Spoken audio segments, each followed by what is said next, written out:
el aumento de la violencia, por ejemplo, manejando, lo que le vamos a preguntar a la psicóloga y directora de la Fundación OSM Salud Mental, Danae Cerda, que está con nosotros a través del Zoom. ¿Cómo estás, Danae? Bienvenida.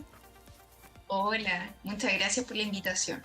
Muy bien, ¿y ustedes? Danae, me imagino que estás escuchando un poco todo este como cúmulo de sensaciones que uno tiene, además de las noticias, además de la sobreinformación que decía la Coté.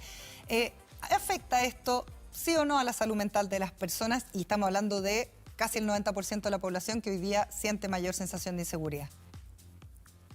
Totalmente, afecta, por supuesto, también como estimulación, ¿cierto?, de nuestro cerebro a través de las pantallas, ¿cierto? Las pantallas donde en las redes sociales aparece y apareció todo este fin de semana, por ejemplo, y dentro de estos días han aparecido mucha información muy compleja.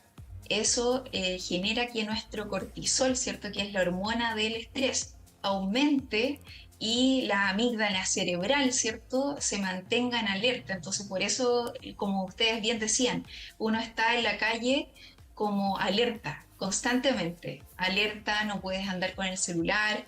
Entonces, finalmente lo que genera es un estado de ansiedad continuo, permanente, ¿bien? Donde después comienzan los problemas para dormir, el insomnio, de mantención, de conciliación, entre otros aspectos. Y Danae, hola, ¿cómo estás? En ese sentido, ¿qué podemos hacer? Porque igual finalmente utilizamos esto constantemente, lo tenemos desde nuestro trabajo hasta para la entretención, y creo que también el hecho de dejarlo de lado cuesta un poco. Entonces, ¿qué podemos hacer como para no saturarnos quizás tanto de este tipo de información que nos llegue a afectar a la larga? ¿Poner algún tipo de filtro? ¿Poner algún tipo de horas? ¿Qué nos podrías recomendar al respecto? Sí, algún tipo de horas. Hay distintos métodos que se pueden utilizar porque, bueno, dependiendo también cuál es el contexto de cada persona, si las personas trabajan con los medios de comunicación, entonces es mucho más difícil. Bien, entonces ahí lo que es recomendable es tener como un día de desintoxicación o un fin de semana de desintoxicación, de ser posible. ¿Qué significa desintoxicación? Dejar el celular al lado, ¿cierto? Como bien decía Yamila, ¿cierto? Que salió fuera de Santiago, se desconectó de todo, pero cuando regresó a Santiago volvió esa ansiedad, ¿cierto? Entonces, es lo mismo, ¿ya? Continuamente estar haciendo de alguna manera una desintoxicación, estar en contacto con la naturaleza, sin celular, sin ningún dispositivo que nos vaya entregando estas noticias, ¿ya? También desactivar esas notificaciones que a lo mejor podemos tener en relación a medios de comunicación escritos, por ejemplo, donde aparecen obviamente todas estas noticias que son muy complejas, como lo que sucedió el fin de semana.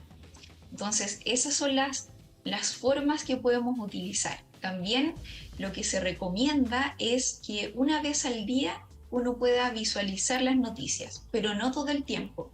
Hay personas que están todo el día visualizando en la televisión, por ejemplo, ven los canales de noticias y obviamente si últimamente ha existido mucha situación difícil, entonces la ansiedad va a aumentar, ¿ya? La idea es que sea, ojalá en la mañana, ¿ya? Ojalá en la mañana, no al despertar, en lo posible, porque si no también uno queda con una sensación como negativa, sino que un poquito después visualizar todas estas noticias y después tener un periodo de descanso, ¿ya? Y evitar verlo en la noche, antes de dormir, porque Danae, tu cerebro acumula todo eso.